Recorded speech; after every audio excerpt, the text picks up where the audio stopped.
Poetic Gospel. God made men that he loves. He fashioned them after his image, breathing his life within them, fawning, smiling, watching from above, the ones he called to be recipients of life, real life. But we ourselves got in the way. I say we, not Adam and Eve. It was them who the serpent deceived, but given our hearts, we'd have done the same as they. And disobedience, that is sin, brought separation, eternal separation. The good news is that this is not all to the story.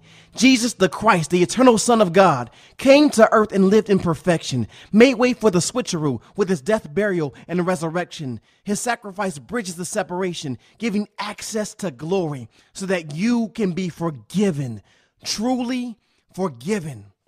God loves you. Sin separates. Christ died. Accept him and receive the forgiveness his sacrifice provides.